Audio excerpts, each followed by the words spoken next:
My daughter ignored me for 15 years, until she found out I had won $36 million. That day, my daughter arrived at my new villa with her suitcases, her husband, and her parents-in-law and said, "We want our share. We need our own rooms." I smiled and did what I should have done a long time ago, and they regretted coming. Before we continue, please subscribe to the channel and write in the comments what time it is where you are now. The camera flashes burned white spots into my vision.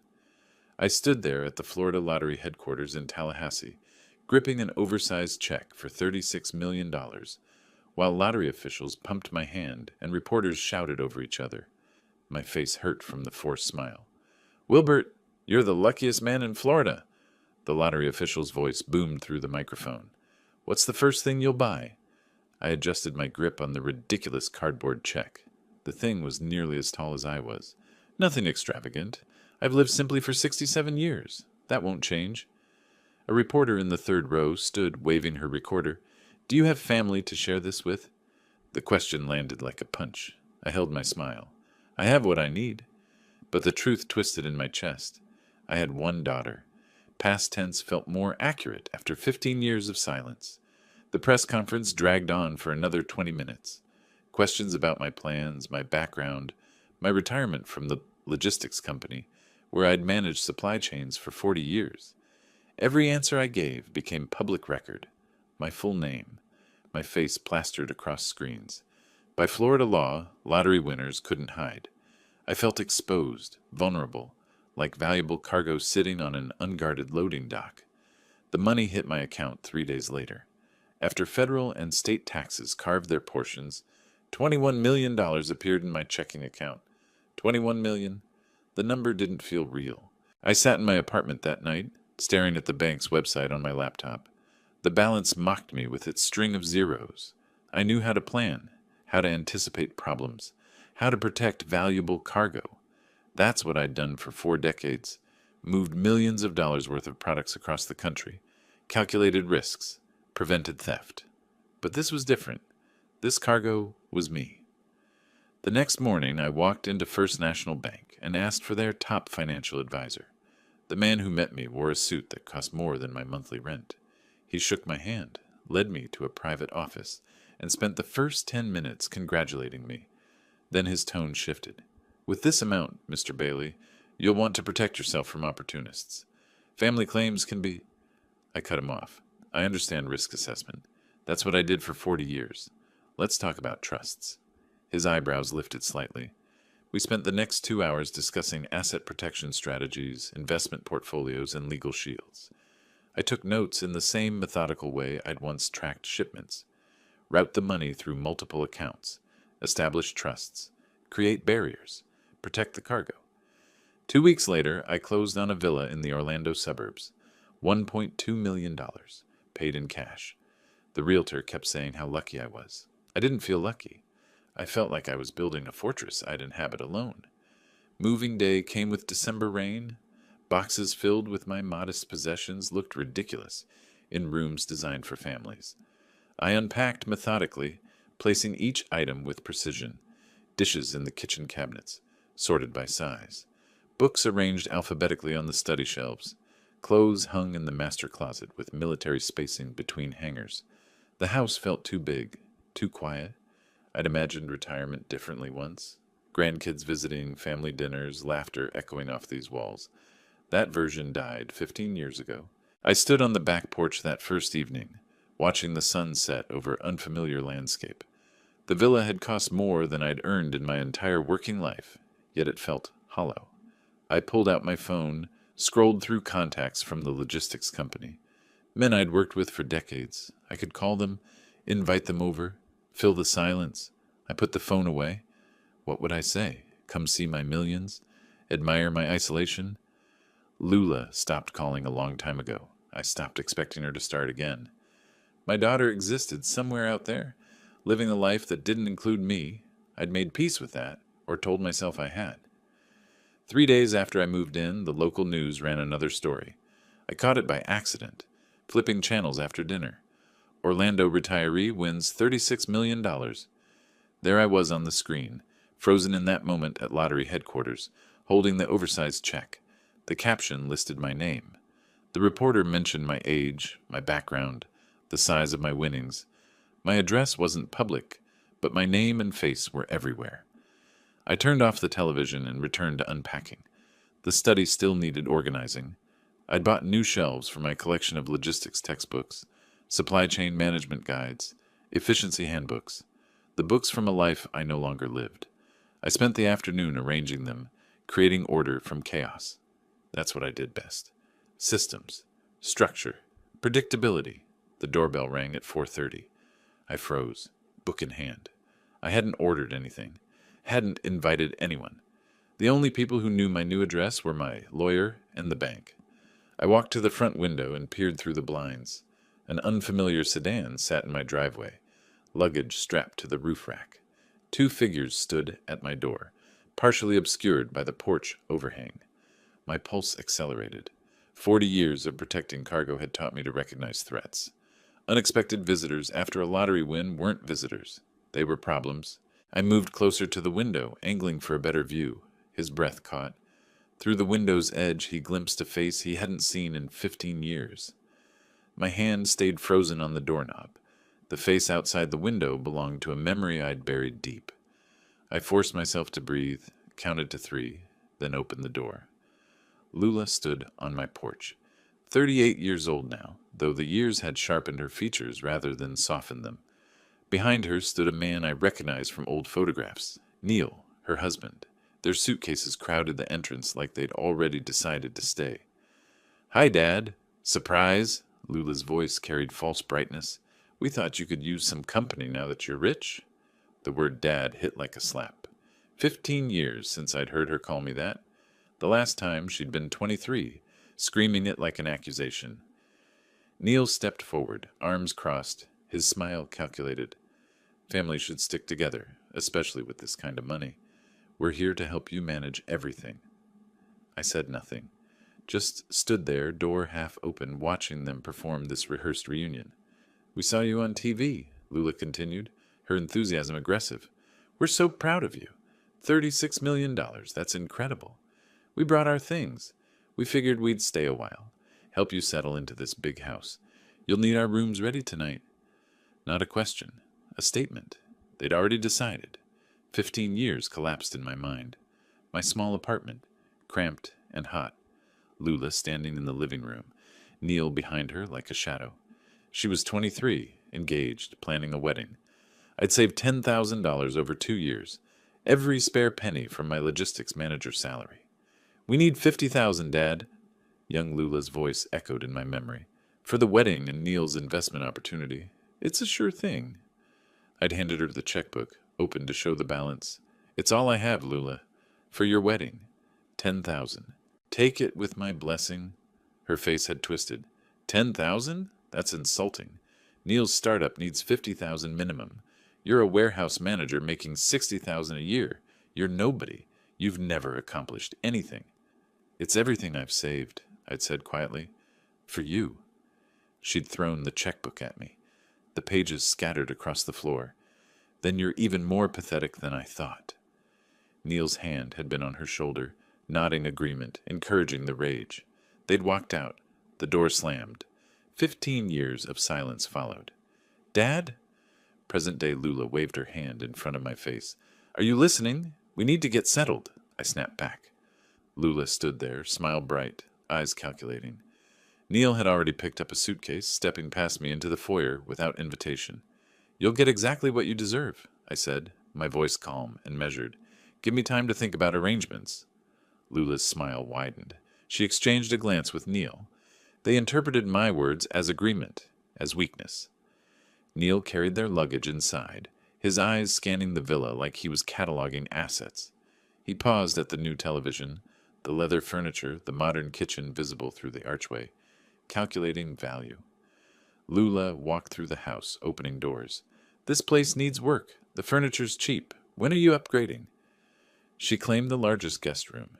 "This one's ours," then pointed to the second bedroom. "Neil needs office space for his business calls." I followed them silently, hands clenched at my sides, maintaining the careful neutrality I'd learned managing difficult clients. Show nothing, reveal no emotion, assess the situation. We should talk about getting power of attorney set up, Lula said, testing me. You're not getting any younger, Dad. Someone needs to help you make decisions about all this money. I spent 40 years managing distribution, I said, each word deliberate. I know how to allocate resources, Neil smirked. Look, Wilbert, family takes care of family. You're sitting on millions now. Lula's your only daughter. We should discuss how to distribute resources fairly. We have some ideas about investments. I'll think about what's fair, I interrupted, and let me think. They settled into their rooms, unpacking like they owned the place. I heard them through the walls, their voices carrying. He looks older, Neil said. Frailer. He'll listen to reason, Lula replied. He always does. They hadn't come for me. They'd come for $21 million. I walked to my study, closed the door, locked it, leaned against the wood, breathing deeply, forcing my pulse to slow. Then I crossed to my desk, pulled out my phone, and searched. Estate planning attorney, Orlando, Florida. The first result showed a 5-star rating. Robert Chen, specializing in estate planning and asset protection. I dialed. Chen Law Offices. The receptionist's voice was professional. Robert Chen's office. I need a consultation about inheritance law and asset protection. Tomorrow, if possible. It's urgent. Let me check his schedule. A pause. Keys clicking. He has an opening at 9 a.m. tomorrow morning. Would that work? I'll be there. I hung up, pulled out a fresh notebook from my desk drawer, opened to the first page, wrote at the top, Asset Protection Strategy.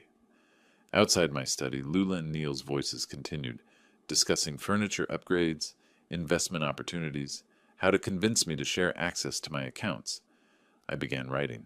40 years of supply chain management had taught me how to track valuable cargo, anticipate theft, implement countermeasures. This situation wasn't different, just required a different kind of logistics. They wanted what they thought I owed them. They'd walked away 15 years ago when I had nothing to offer except love. Now they'd returned because I had everything to take. I wrote faster, my handwriting sharp and precise. Names, dates, documentation. The truth about the checkbook thrown at my feet.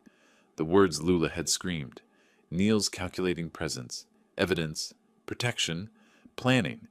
I'd spent my career ensuring valuable cargo reached its proper destination. This cargo, my money, my life, my dignity, would reach exactly where I intended. Through the walls, Lula laughed at something Neil said.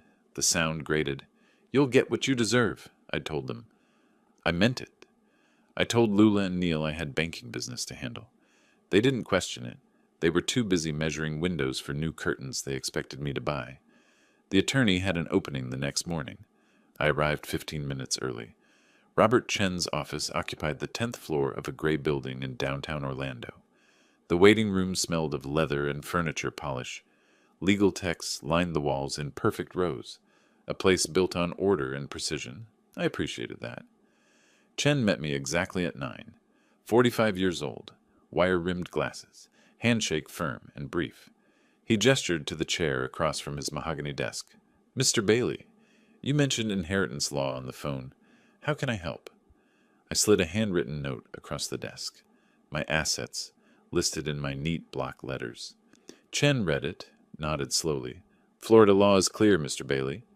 He pulled a leather-bound book from the shelf, open to a marked page. You have absolute right to distribute your estate as you choose. Your daughter has no legal claim to inheritance, simply by being your child. Even though she's my only child, the relief I felt surprised me. She can't argue she deserves something. She can argue anything. Chen tapped the statute with one finger. She won't win, especially with 15 years of no contact documented. I leaned forward. My daughter hasn't spoken to me in 15 years. 3 days after I won the lottery, she appeared with suitcases. Chen's expression didn't change, but something shifted in his eyes. Recognition. I've seen this pattern. We'll draft an airtight will. We spent the next hour on specifics. I dictated my terms clearly. Entire estate split between Florida Veterans Support, 60%, and Orange County Animal Shelter, 40%. Organizations that actually helped people who deserved it.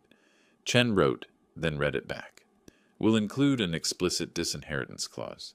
Listen to this language.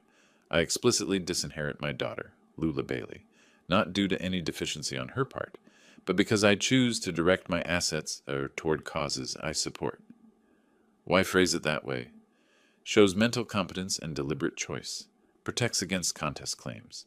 You're not acting from spite or confusion. You're making a reasoned decision about your assets. The first piece of the puzzle locked into place. We signed the will. Chen's assistant notarized it. The document went into Chen's firm vault, legal and binding. As I stood to leave, Chen handed me a business card. If you need background information, Marcus Green is thorough and discreet. Private investigator, former police detective. I pocketed the card. That afternoon, I sat across from Marcus Green at a coffee shop 3 blocks from my villa. 52 years old, methodical eyes, hands folded on the table between us. What do you need to know? His voice carried no judgment. Financial situation, debts, employment, why they're really here. Marcus pulled out a notepad. 2 weeks, full report. Bank records, if I can access them legally. 3,000 retainer. I wrote the check. 10 days crawled by. At the villa, Lula and Neil settled deeper into my space. I returned home one evening to find they'd rearranged the living room furniture. Couch moved, chairs repositioned, my carefully organized books scattered across new shelves they'd ordered without asking. We made some improvements, Lula announced, gesturing around the room. This place needs personality. I said nothing, just photographed the changes with my phone. Neil cornered me in the kitchen the next morning. He held his tablet like a weapon, showing me crude presentation slides. I have a business opportunity, Wilbert. Food delivery app, revolutionary concept. His enthusiasm felt rehearsed. Think Uber Eats meets social media. 200,000 gets us to launch. I'm offering you ground floor equity, 10% ownership. I spent 40 years in logistics, Neil. I kept my voice pleasant. I know supply chains. Food delivery margins are razor thin. I'll think about it. His jaw tightened. Thinking too long means missing out. This needs to move now. Let me consider it, I repeated. He walked away, frustration evident in his stride. That evening, Marcus called. Coffee shop, tomorrow, 2 o'clock. I arrived early. Marcus slid a manila folder across the table. Thick, heavy with pages. They're drowning, he said simply. You're the life raft. I opened the folder. Credit card statements. 6 cards, all maxed. Total, $47,000. Personal loans, $28,000, payments 2 months behind.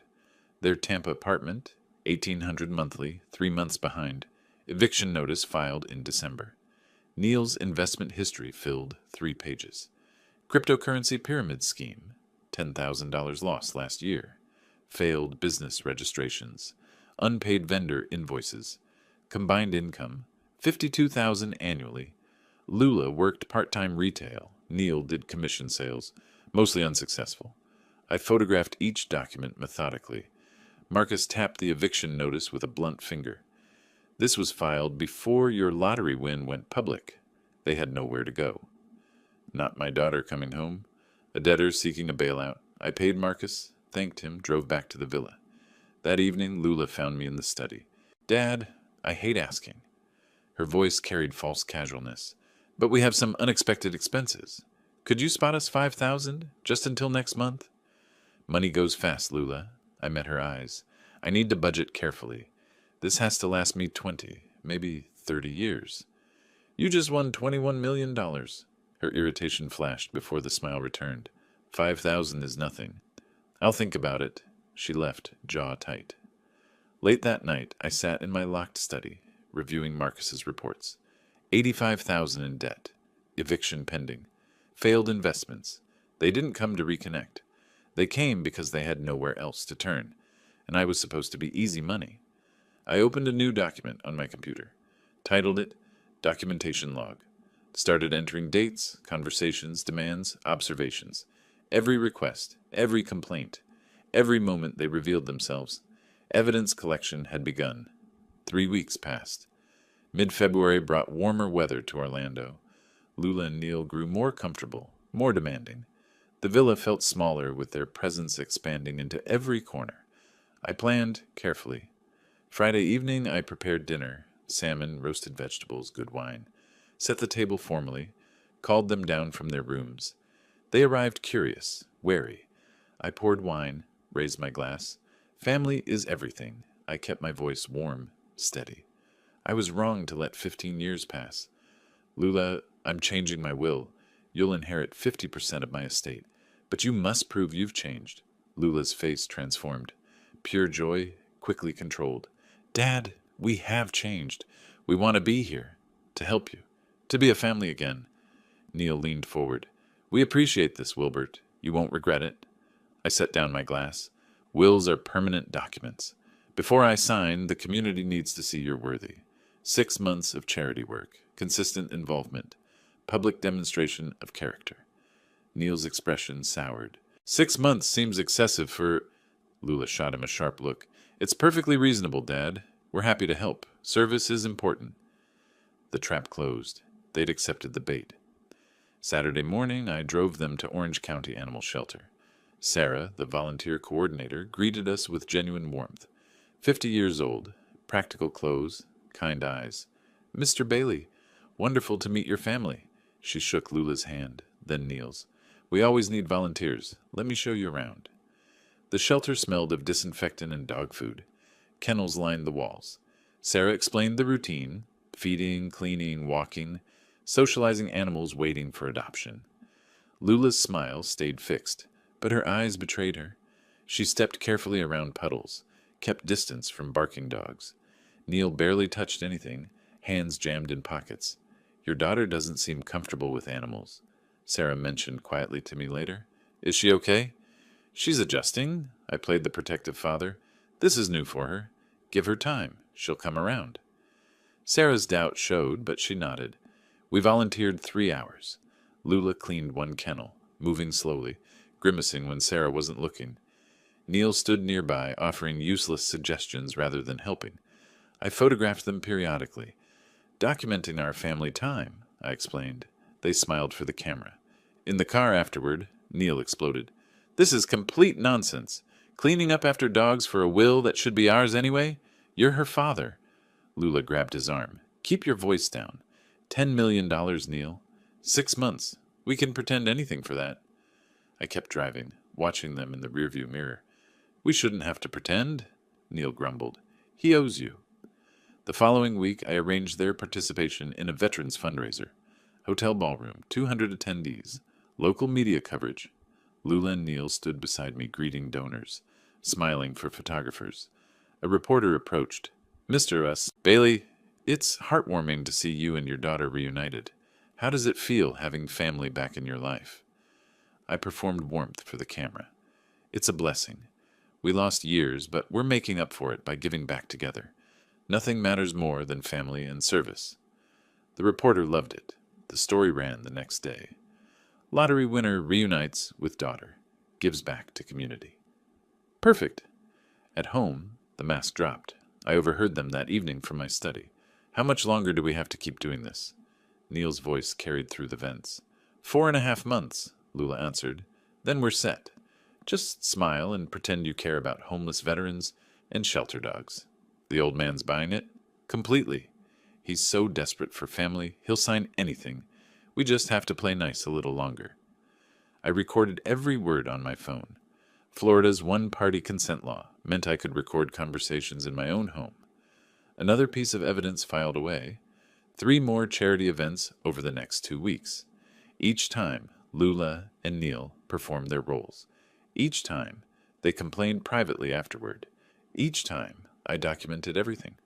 The food bank, where Neil complained about manual labor under his breath. The literacy program, where Lula checked her phone constantly while supposedly helping children read. The park cleanup, where both disappeared for an hour claiming bathroom breaks. Volunteers noticed. Comments filtered back to me. Your daughter seems distracted. The gentleman with you doesn't appear very engaged. Are they really interested in volunteering, or is this for publicity? I defended them publicly, assured everyone they were adjusting, learning, growing into their roles. Privately, I noted every observation, every complaint, every moment of their failure. Late at night in my study, I reviewed videos on my phone, footage from the animal shelter, Lula grimacing while Sarah demonstrated kennel cleaning, screenshots from the veterans event, Neil checking his watch repeatedly while donors spoke, photos from the park cleanup, both of them sitting on a bench scrolling phones while others worked. I saved each file to a folder labeled Evidence Collection. Then I opened a new document, titled it Phase 3, Escalation. Downstairs, Neil's voice drifted up through the floor. How much longer do we have to keep doing this? 6 weeks of charity performances. 6 weeks of documented contempt. They were getting impatient. Perfect. Late March evening, after another food bank shift, Neil found me in the kitchen while I washed my coffee cup. Lula appeared in the doorway behind him, coordinated, rehearsed. Neil stepped close, finger jabbing the air near my chest. 6 weeks of charity work. We've jumped through every hoop. $100,000. That's nothing to you. Call it an advance on inheritance. I set down the cup, stayed motionless. Inheritance is a legal term meaning assets transferred after death. I'm alive. My money remains mine. Typical? His sneer twisted his face. Sitting on millions while family struggles. Some father you are.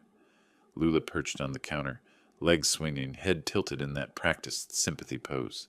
Her voice dripped honey. Dad, we've proven ourselves. We've volunteered, done everything you asked. Don't you trust us yet? Trust is earned over years, not weeks. I kept my tone factual. And this isn't about trust. It's about financial responsibility. Her mask slipped, voice sharper. Financial responsibility? You won the lottery? That's not exactly prudent investment strategy. Neil lost control then. Let's be honest. You were nobody before that lottery ticket. A warehouse manager pushing boxes. You got lucky, nothing more. You don't deserve this money any more than we do. The insults rolled off me. I'd heard variations before. I worked 40 years, saved carefully, lived within my means. What have you earned, Neil? We're earning it now, suffering through your charity parade, pretending to care about your legacy. Lula didn't stop him, just stood there, arms crossed, nodding. Her silence spoke volumes. I offered what I could afford 15 years ago, I said. I'm offering what's fair now, nothing. Neil stormed out. The guest room door slammed hard enough to rattle the pictures on the wall. 30 minutes later, the doorbell rang. Diane Foster stood on my porch holding a container of homemade cookies. 62 years old, friend from the senior center, kind eyes behind bifocals. Thought I'd drop these by, she smiled. Haven't seen you at the center in weeks. I let her in. Lula was in the kitchen, angrily washing dishes she'd thrown into the sink. Neil's door remained closed. Diane sensed the atmosphere immediately. Did I come at a bad time? Just family discussion. Nothing serious. We sat on the front porch with coffee. Spring air carried the scent of someone's jasmine hedge. Through the open window behind us, voices carried clearly. Neil to Lula. Your father is a selfish old man. After we get the inheritance, we're done with him. Lula's response. 6 months. We can tolerate him for 6 months. Then we never have to see him again. Diane's hand covered her mouth. She turned to me, shock written across her face. I appeared unsurprised. She whispered, Wilbert, you heard that. I know exactly what they are. They're using you. You need to protect yourself. Cut them off now. I pulled out my phone, opened the recording app. Florida law allows me to record conversations in my own home. I've been collecting evidence. Her eyes widened. You're building a case. You've been planning this from the start. I learned planning and logistics in 40 years of work. I know how to execute a strategy. After Diane left, I positioned my phone on the living room bookshelf between 2 books, recording light hidden, angled toward the seating area. Years of logistics optimization taught me efficient placement. I returned to the kitchen where Lula and Neil had emerged. No advances, no loans. I kept my voice level.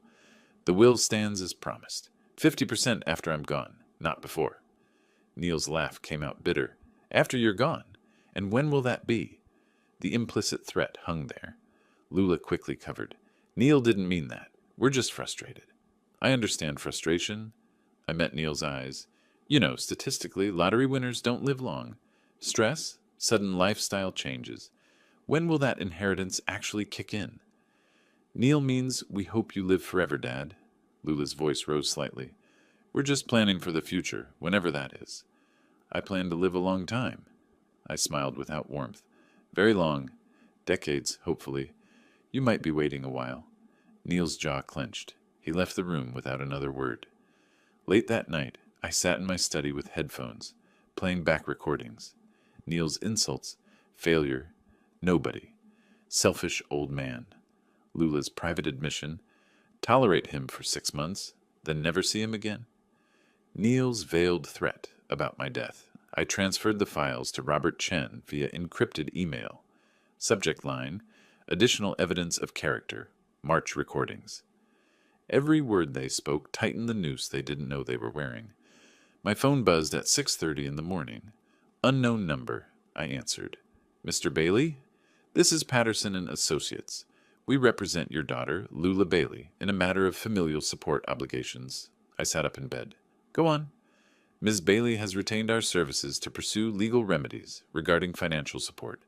We're requesting $5,000 monthly support payments, citing Florida filial responsibility statutes. Send me the formal notice. I hung up. They'd hired a lawyer. Escalation as expected. I texted Robert Chen. Opposing counsel made contact. Need meeting today. His response came within minutes. 10 a.m., my office. I told Lula and Neil I had banking business. They didn't question it, too busy celebrating their legal strategy over breakfast in the kitchen. Robert Chen spread the formal letter across his desk. Patterson and Associates letterhead, 3 pages of legal posturing. Weak case, Chen said immediately. Florida filial responsibility laws exist, but rarely apply. They'd need to prove you're legally obligated to support an adult child. You're not. Can they win? No, but they can make noise. Cost you time and legal fees? That's the strategy. Annoy you into settling. I'm not settling, Chen nodded. Then we prepare our defense. I'll draft a response citing your documented generosity 15 years ago, their subsequent abandonment, their recent opportunistic return. We'll mention the charity work requirement you imposed. Shows you're not withholding support capriciously. What about the recordings? We'll hold those in reserve. Let them pursue this action. Every step they take generates more evidence of bad faith. I drove back to the villa midday. Lula and Neil waited in the living room. Their lawyer must have called them. Dad, Lula stood, tears already flowing, performance ready. We hired a lawyer because we're desperate. You won't help us, and we have nowhere else to turn. Is this what you want? Your daughter homeless? The 15-year-old wound opened. I felt my control crack. You had somewhere to turn 15 years ago. My voice shook. You turned away from me. You made that choice. We were kids. You should have given us what we needed. You were 23. I stood, anger finally breaking through. I gave what I could afford. It wasn't enough for you then. Nothing will be enough for you now. Neil stepped forward, aggressive. We're taking this to court. A judge will see a rich old man hoarding millions while his daughter suffers. You'll be ordered to pay. I've consulted attorneys better than yours. Your case is weak. Florida law doesn't compel parents to fund adult children's lifestyle choices. We'll see, Neil sneered. And when we win, we're coming for a lot more than $5,000 a month. My hands trembled. Controlled anger. Precise words. I didn't abandon you, Lula. You abandoned me. Called me pathetic. Said I was worthless. Then vanished for 15 years, until I had money worth taking. That's not. You're twisting. I have perfect memory of that day. My voice cut through her protest. Every word you said. Every insult. I also remember 15 years of silence that followed. Don't rewrite history. Neil moved closer. Physical intimidation. We're not leaving this house. You try to force us out, it'll strengthen our legal case. Heartless father evicting struggling daughter. I returned to calm. Strategy reasserting itself. Stay. Every day you're here, you provide more evidence of your true character. I'll document everything. Neil's mocking laugh. Document what? That we're living in our family home? That you're occupying property you have no legal claim to while threatening lawsuits. Yes, that's exactly what I'll document. They left me standing in the living room. I returned to my study, hands still shaking. The emotional release had been necessary, but dangerous. I couldn't afford to lose control again. Late that night, I reviewed the villa's floor plan, marked recording device locations with red dots. Kitchen, living room, hallway near guest rooms. Comprehensive coverage, loud voices from the guest wing. Lula and Neil arguing. Her voice carried, "This isn't working. He's not scared." Neil's response. Then we need something bigger. A public event where he can't hide. I leaned closer to the door, recording phone in hand. A notification appeared on my computer screen. Reminder, Orange County Veterans Gala, April 15th. Speech requested. I stared at the date. 3 weeks away. 3 weeks to prepare. 3 weeks while Lula and Neil plotted their next move. I had bigger plans of my own. Robert Chen's conference room table disappeared under evidence. Recordings, photos, detective reports. We reviewed everything methodically. The Veterans Gala has 300 expected attendees, Chen said, tapping the venue layout. Local media coverage, prominent community members, perfect venue for revelation. I clicked through the presentation on his laptop. Audio clips edited for clarity, photos arranged chronologically, timeline graphics. I want everything public. Their own words, their own actions. No spin, no interpretation, just facts. Once those recordings play publicly, Lula and Neil will retaliate legally. Chen's eyes met mine. Defamation lawsuit, emotional distress claims, everything they can file. Truth is absolute defense against defamation. I have receipts, timestamps, witness corroboration. Let them sue. Chen nodded slowly. Then we're ready. I'll have our litigation team on standby for immediate response. 2 weeks before the gala, I found them in the villa living room. I held formal invitations embossed with gold lettering. I'm being honored at the Veterans Gala for my charitable contributions. I kept my voice warm. Despite our current difficulties, I want my daughter there when I announce my charitable legacy plans. Lula's eyes narrowed. You're announcing the will publicly? In front of everyone? I'm announcing my long-term plans, yes. Families should be present for significant moments. Neil's face lit up. We'll be there. Wouldn't miss it. They thought they'd won. The week before the event, I stood in the Ritz-Carlton ballroom with the AV technician. We tested every audio clip, every transition. Volume levels good here. The technician adjusted speakers. Neil's voice filled the empty ballroom. The old man is nothing without that lottery money. Perfect, I said. May 15th arrived. The Ritz-Carlton Orlando Grande Lakes ballroom glittered with chandeliers. 300 guests in evening wear. Veterans advocates, community leaders, donors. Local news crews set up cameras along the walls. Lula and Neil arrived dressed formally. She wore a blue gown, pearls borrowed from someone. He'd rented a tuxedo. They smiled for cameras in the receiving line. Thank you for coming. I shook their hands warmly while flashes popped around us. It means everything, Neil whispered to Lula as they moved past. He's going to announce the will publicly. We're about to become very respected heirs. I heard him. Let him believe it. Dinner service began. Prime rib, roasted vegetables, expensive wine. The Veterans Organization president gave a speech about sacrifice and service. Then his introduction. And now Wilbert Bailey, whose generosity has transformed our programs. I took the podium. Lula and Neil sat in the front row, confident smiles fixed in place. Thank you for honoring me tonight. I gripped the podium edges. I want to talk about family, sacrifice, and what we truly value. I discussed veteran service, parallels to personal sacrifice. The audience nodded along, engaged. Then I shifted. My daughter Lula is here tonight. We were estranged for 15 years. When I won the lottery, she returned. I want to show you why. The screen behind me lit up. I clicked the remote. Neil's voice filled the ballroom through premium speakers. The old man is nothing without that lottery money. He's always been a failure. We just need to wait him out. Gasps rippled through the audience. Lula's face drained of all color. Neil froze, fork halfway to his mouth. I clicked again. Lula's voice. I'll tolerate him a few more months, then get the money and never see him again. Photos appeared on screen. Lula, grimacing at the animal shelter. Neil on his phone, ignoring the volunteer coordinator. Third clip, Neil asking, when will that inheritance kick in? The implied threat clear. Timeline graphics showed the 3-day gap between lottery broadcast and their arrival. My voice steady over the presentation. 15 years ago, they demanded $50,000. I offered $10,000, my entire savings. They called me pathetic and disappeared until I had $21 million. Final slide, my official will. Redacted but clear. Florida Veterans Support. Orange County Animal Shelter, and the clause, I specifically disinherit my daughter, Lula Bailey.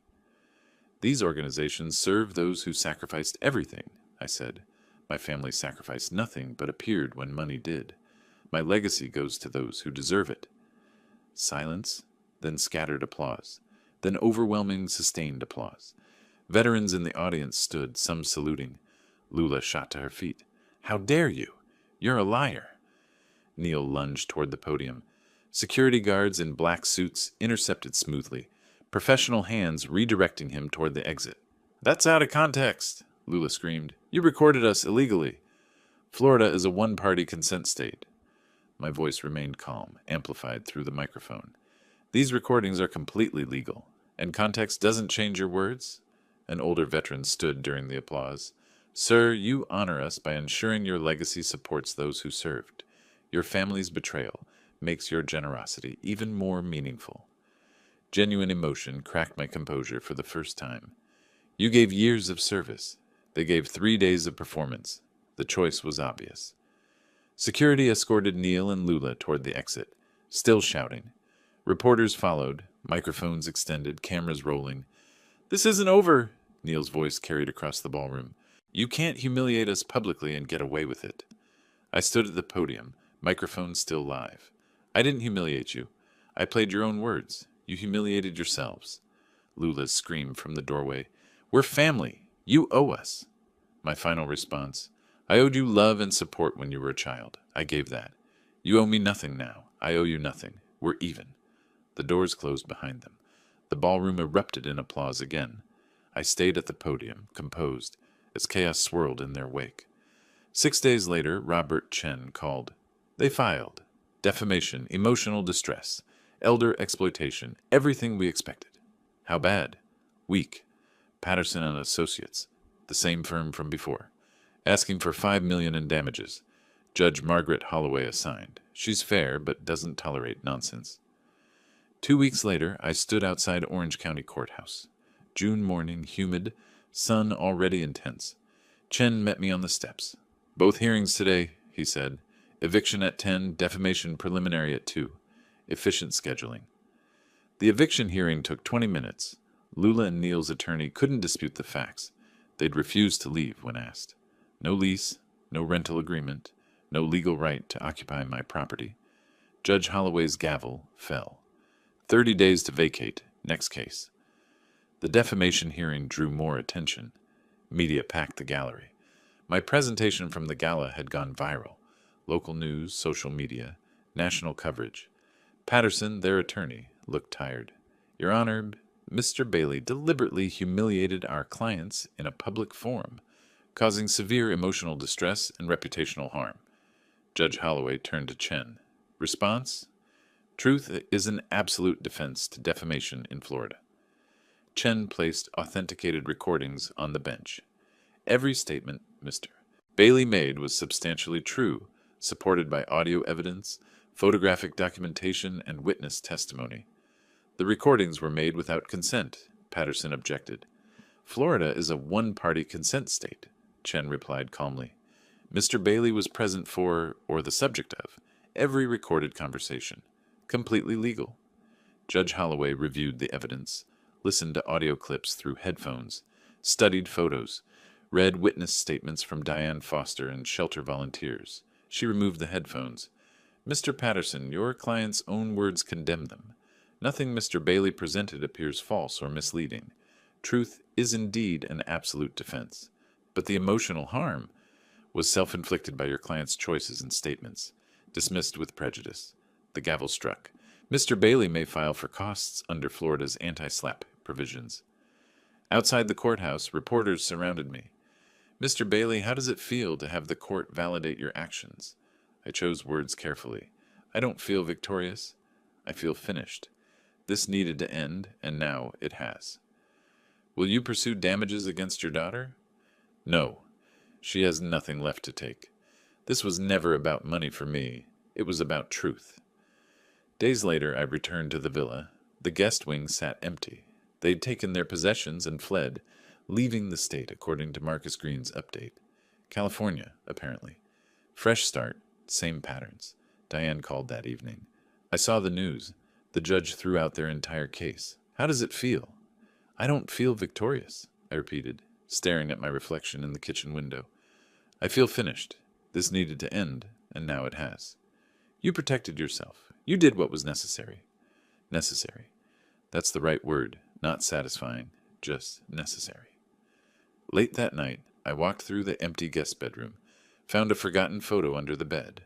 Old picture of young Lula, maybe 8 years old, smiling genuinely. Before money mattered, before demands and insults, before 15 years of silence. I stared at it for a long moment, then placed it face down on the dresser, walked to the window. My own moving truck sat in the driveway. This villa held too many recent memories. I'd found a smaller place, more appropriate for one person, less echo, less empty space. My phone rang. Marcus Green. "Update on Lula and Neil," he said. "You'll want to hear this," I answered. "Go ahead." A month after the court rulings, Marcus called with information I hadn't requested but wasn't surprised to receive. I'd moved into a townhouse by then, smaller than the villa, more appropriate for one person. 2 bedrooms, modest kitchen, patio overlooking a shared garden. The place had character, original hardwood floors, built-in bookshelves, morning light that streamed through east-facing windows, less echo than the villa, less empty space to remind me of what I'd lost, or thought I'd lost. The townhouse sat in a neighborhood where people actually talked to each other. Mrs. Chen next door brought me soup when I moved in. The retired teacher across the street invited me to join his morning walking group. Small kindnesses from people who didn't know about the lottery, didn't care about the money, they just saw a new neighbor. "Thought you'd want to know," Marcus said over the phone. "Your daughter and son-in-law's situation has deteriorated significantly." I poured coffee from the French press Diane had given me as a housewarming gift, settled into my reading chair by the window. "Go on." "Neil's unemployed 3 months now. That viral video from the gala, it's been viewed over 2 million times.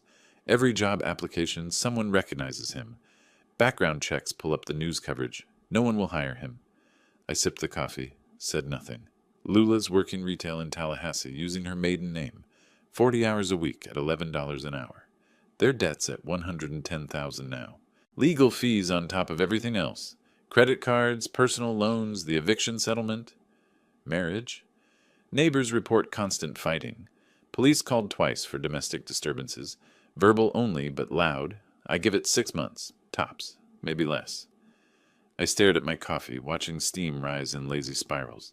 I didn't want them destroyed. I wanted them gone. There's a difference. Marcus was quiet for a moment. Sometimes consequences are harsher than intentions. You pulled back a curtain. The world saw what was behind it. They're living with that exposure. "Is that guilt you're trying to instill?" "No." His voice was firm. "It's observation. You asked for facts. I'm giving them. What you feel about those facts is your business." After we hung up, I sat at my small kitchen table, sunlight warming the wood. I'd chosen this table carefully. Round, no sharp corners, room for 4. Optimistic, maybe, or just practical. Sometimes friends visited. I thought about Lula at $11 an hour. 40 hours weekly was $1,700 before taxes, maybe $1,300 after. How did you pay down $110,000 on $1,300 monthly? You didn't. Not in any reasonable time frame. I felt something then. Not satisfaction. Not vindication. Just a hollow sadness that this was how it had to end. 3 days later, my doorbell rang. Late afternoon, July heat finally breaking. I opened the door, expecting a package or maybe Mrs. Chen with more soup. Lula stood alone. No Neil, no luggage, no designer clothes or borrowed jewelry. She wore jeans and a plain t-shirt, both worn but clean. She looked exhausted, thinner, deep circles under her eyes, hair pulled back in a simple ponytail, her hands twisted together nervously. "Can I come in?" Her voice barely carried. "Please, just to talk." I hesitated. Every instinct screamed caution, but curiosity pulled at me, and something older, deeper, residual paternal instinct that 40 years of hurt couldn't completely erase, made me step aside.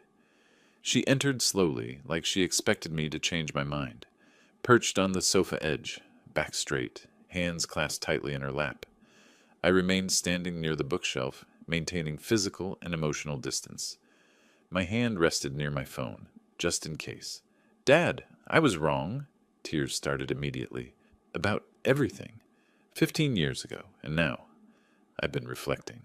The lawsuit, losing everything, Neil leaving, it made me see what I'd become. I watched her perform.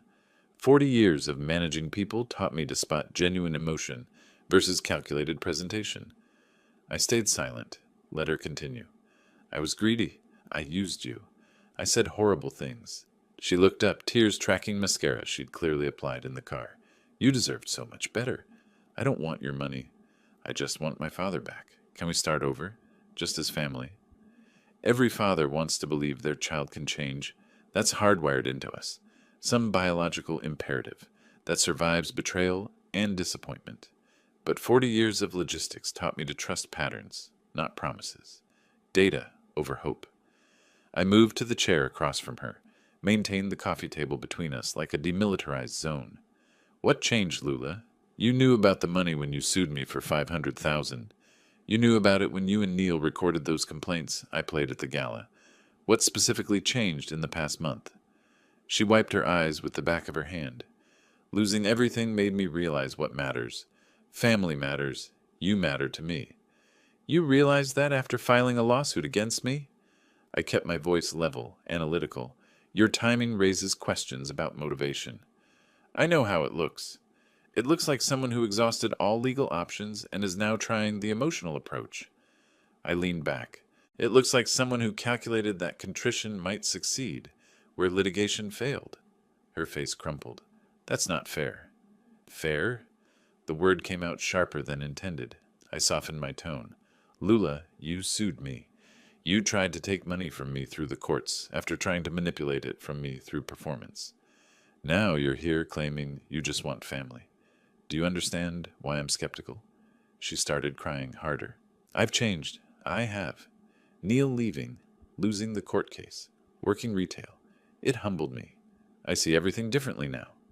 I stood, walked to my desk, retrieved a document from the drawer, returned and handed it to her. This is my final will, notarized last week. Read the relevant sections. She took the papers with trembling hands, started reading. Her face went through several expressions. Confusion, disbelief, shock, anger. She read one section twice, then looked up at me. $1? Your own daughter inherits $1 while strangers get millions?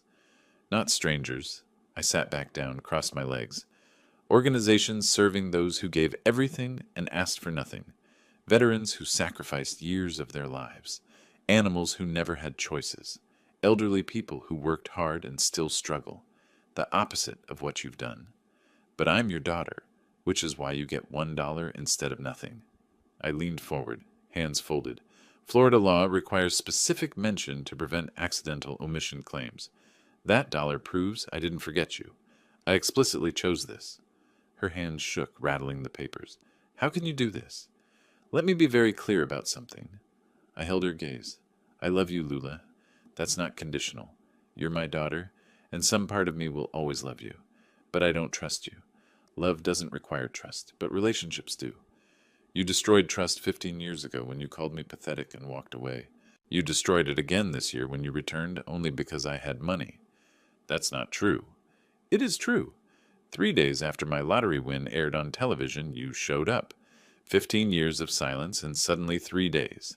The timing tells the story. How can you say you love me while cutting me out? Her voice rose, tears flowing freely. That's not love. Love means wanting good for you. Trust means believing you want good for me. I kept my voice steady. I have one, not the other. I want you to be happy, healthy, successful. I want you to find genuine relationships and purposeful work. That's love. But I can't rebuild what you won't stop breaking. That requires trust. She stared at the will, then back at me. So that's it? I get nothing. You get the consequences of your choices. We all do. I gestured at the document. I'm leaving my estate to organizations that help people who sacrificed without expecting reward. People who serve others instead of serving themselves. That's the legacy I want. Not family name, not bloodline, impact and service. The tears stopped abruptly. like turning off a faucet. Rage flooded her face, replacing the calculated desperation. After everything, you're really leaving me? $1? She stood, papers falling to the floor. You're a bitter old man hoarding money.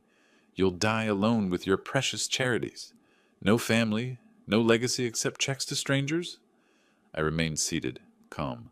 I won't die alone. I'll die surrounded by people who cared about me before I had money, and who'll care after I'm gone. People who volunteer beside me at the shelter, friends at the senior center, neighbors who bring me soup. You had that opportunity twice, once 15 years ago, again this year. You chose differently both times. She stormed toward the door, face twisted with fury, turned back, finger pointing. I hope you enjoy being right. I hope your righteousness keeps you warm at night. I'm not trying to be right, I spoke to her, retreating back. I'm trying to be safe. There's a difference. I have people who value me for who I am, not what I have. You could have been one of them. The door slammed hard enough to rattle the pictures on my wall. I walked to the window, pushed aside the curtain, watched her get into a beat-up sedan, primer spots on the fenders, cracked windshield. She sat motionless in the driver's seat. Minutes passed. 5, then 10. I could see her shoulders shaking, hands pounding the steering wheel repeatedly. Grief or rage, I couldn't tell. Maybe both. Then the engine started. She backed out fast, tires squealing slightly on the asphalt. The car disappeared around the corner. I stood at the window long after she'd gone, hand resting on the curtain. This was the ending. Not the one I'd wanted as a young father holding a newborn daughter in the hospital, counting her tiny fingers, imagining her future.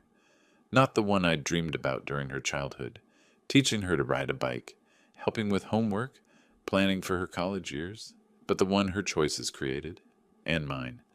The acceptance of that felt heavy, but not crushing, just real. That evening, Diane arrived with dinner. I'd mentioned Lula's visit when she called earlier, and she'd insisted on coming over. She brought her famous chicken pot pie, still warm from the oven. We sat on my small patio, evening cooling the summer air. The shared garden below showed signs of careful tending. Tomatoes on stakes, basil in containers, marigolds bordering the paths. How do you feel? She set down her fork, studied my face. Sad, but certain. I met her eyes. She didn't come to reconnect. She came to position herself for future access. I heard it in every word, saw it in every gesture. This was strategy, not sincerity. Diane nodded slowly. How could you tell? The tears stopped the instant I made the inheritance final, like flipping a switch. Grief doesn't work that way. Manipulation does. You gave her every chance. Multiple chances. 15 years ago, I offered what I could. This year, I offered charity work as a path to rebuild trust. Tonight, I would have accepted genuine accountability. She chose performance every time. Diane reached across the small table, squeezed my hand briefly. The Senior Center is organizing a fundraiser for the veterans program you support. They want to name a scholarship after you. The Bailey Veterans Scholarship. I shifted uncomfortably. I don't need my name on anything. It's not about what you need. It's about what your actions inspired in others. She smiled. You donated $250,000 to their programs. That matters. That creates change. Let people honor that. My phone rang. Jerry from the retirement community, inviting me to join their weekly poker game Wednesday nights.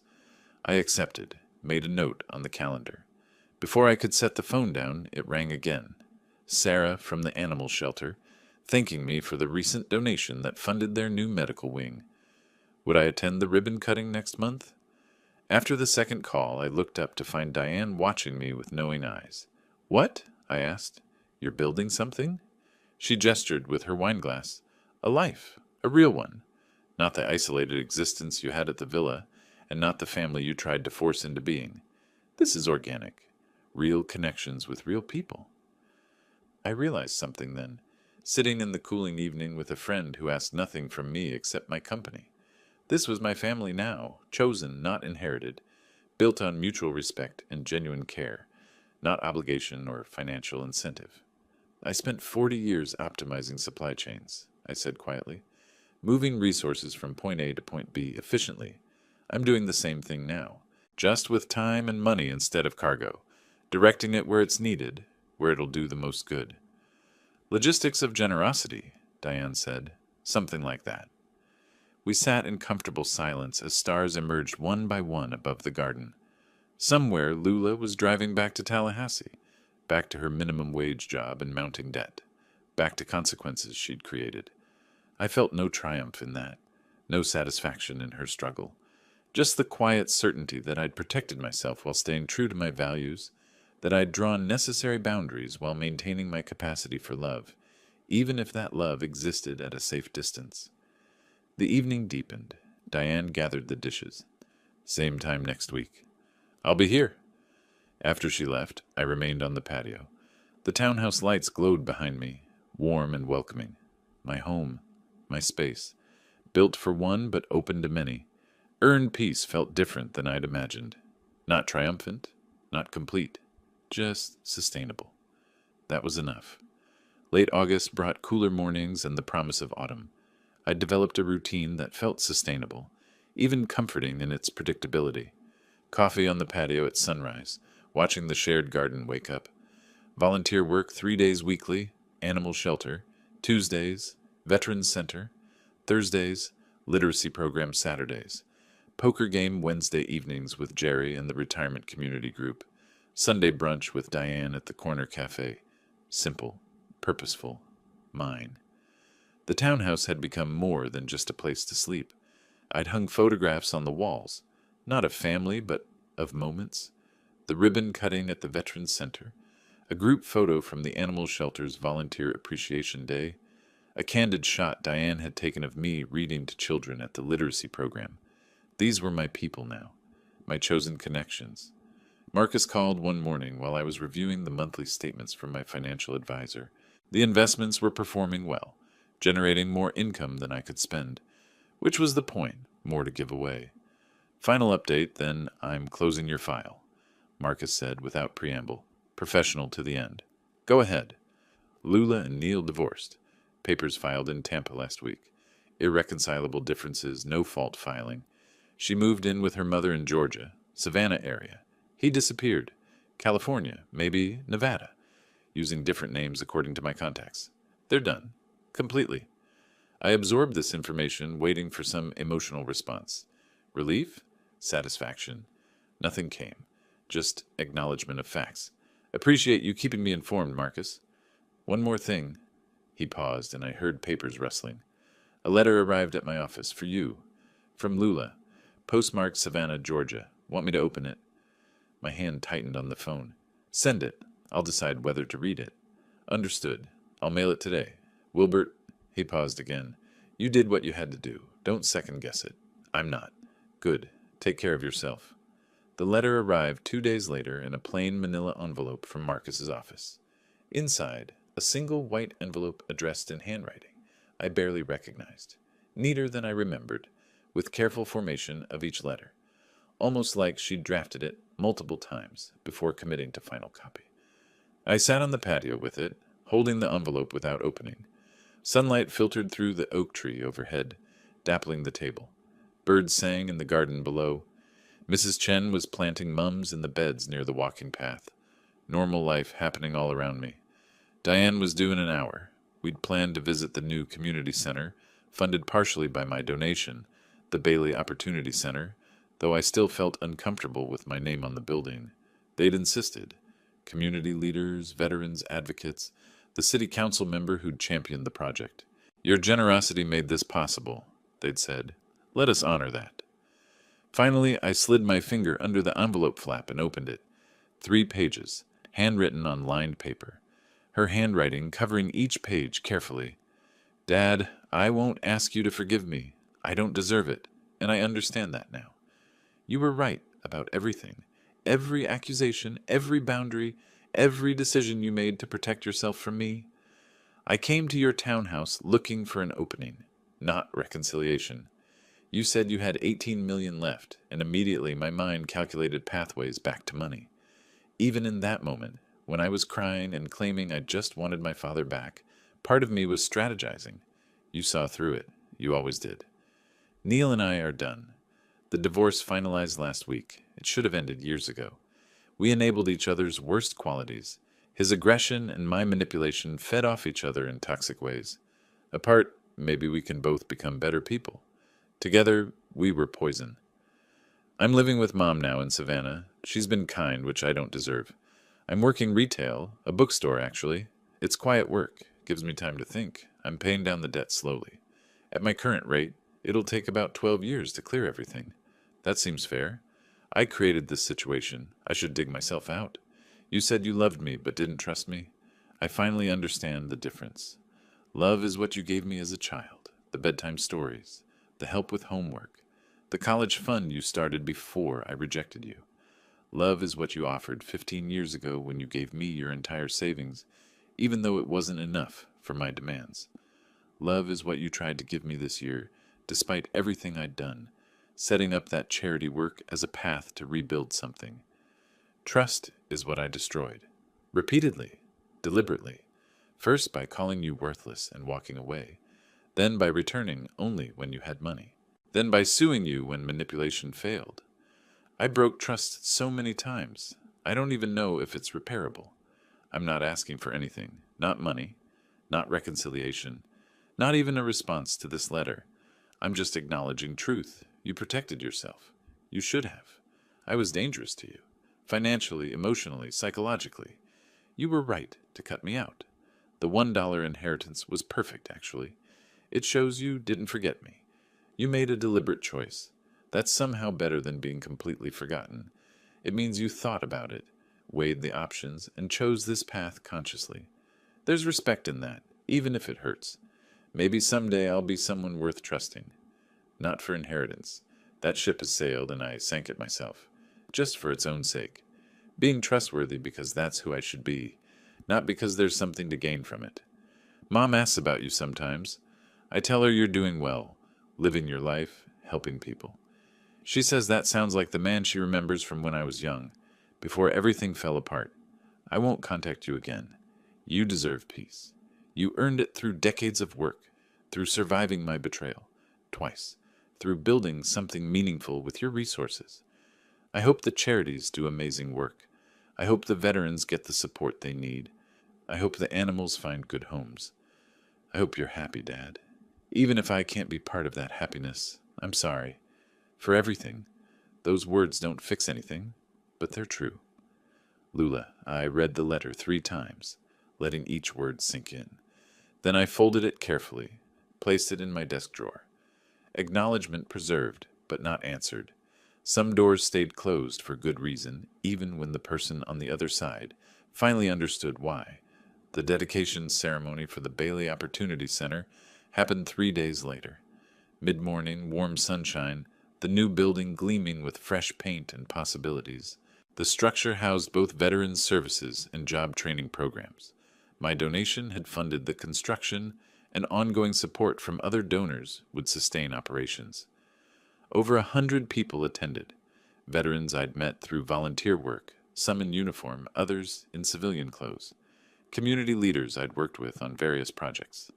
Diane stood beside me as speakers described the program's goals: job placement assistance, counseling services, skills training, educational scholarships.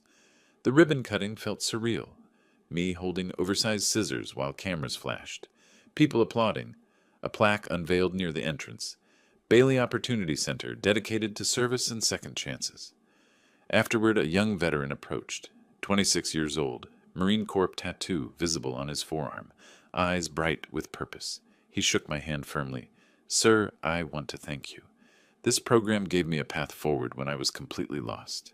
His voice carried conviction. I served 8 years, came home, couldn't find work, couldn't adjust. This place, he gestured at the building. It gave me direction. I start college next month on the Bailey Veterans Scholarship, criminal justice program.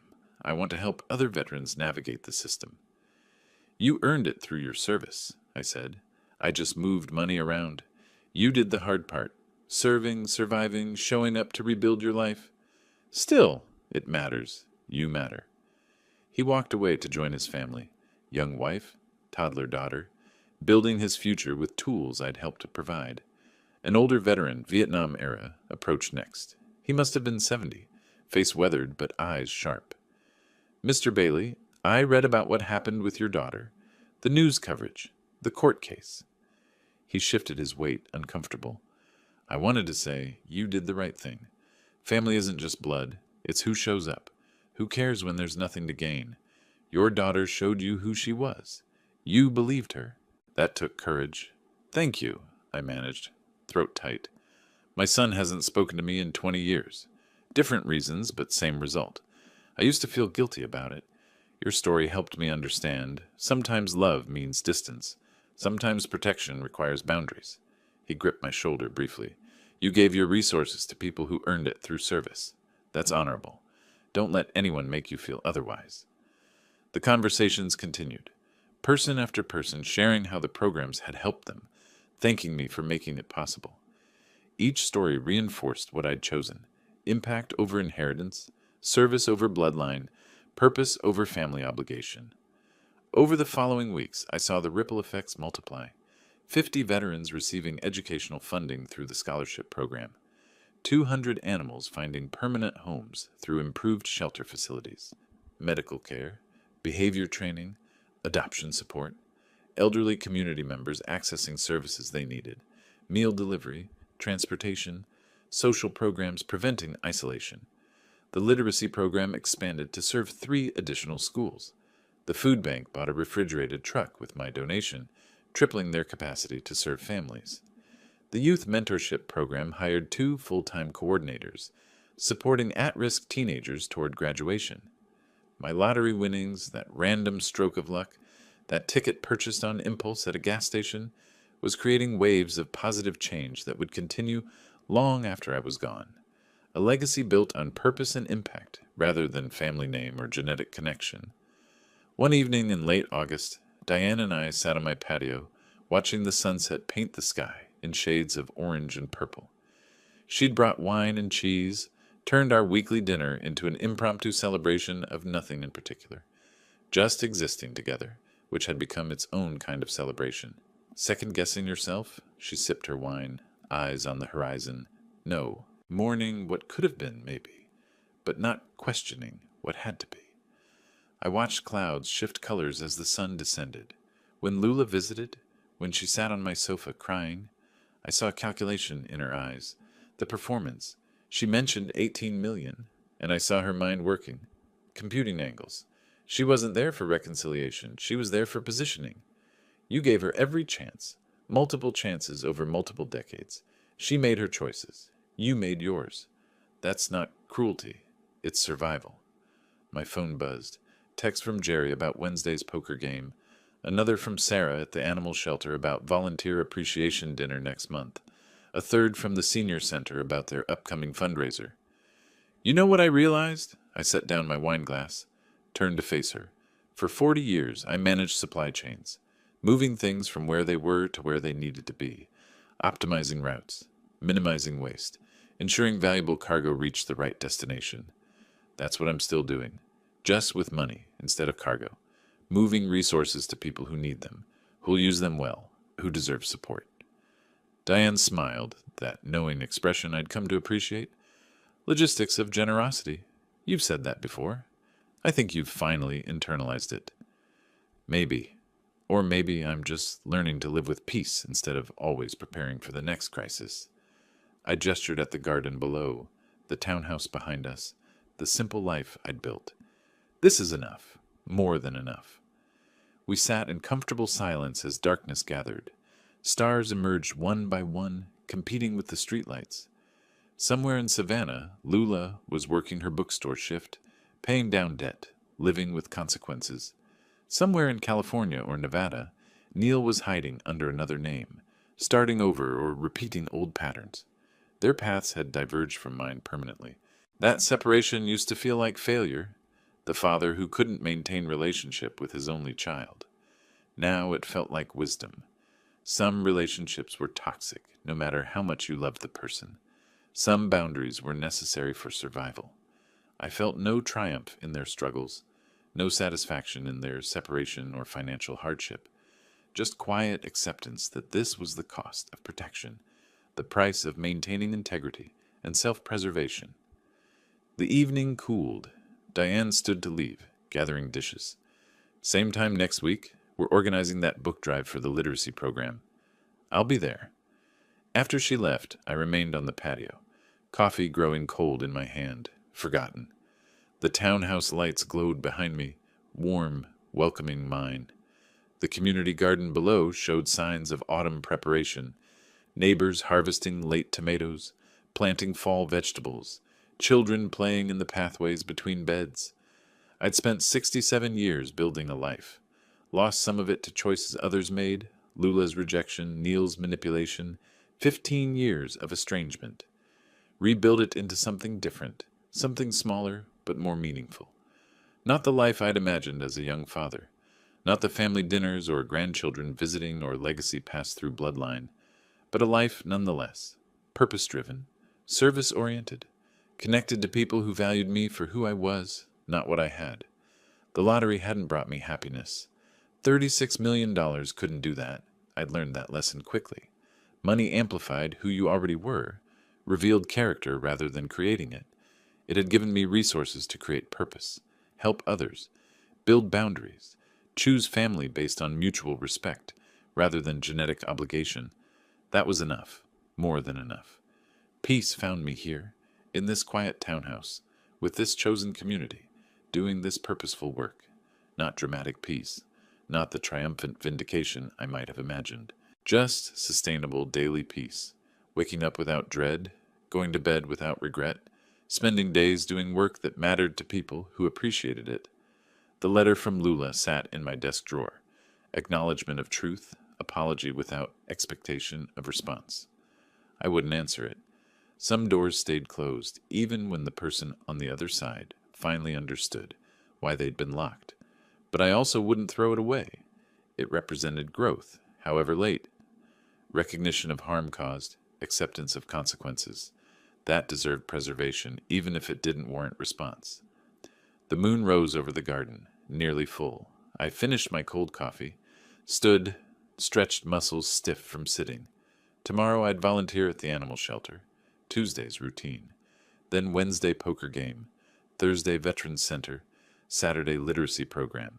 Simple rhythms. Chosen obligations. Purposeful days. I'd won the lottery and lost my daughter. Gained millions and lost family. But I'd found something else. Community. Purpose. Peace. Finally. If you like this story, please like this video, subscribe to the channel, and share your impressions of this story in the comments. To listen to the next story, click on the box on the left. Thank you for watching.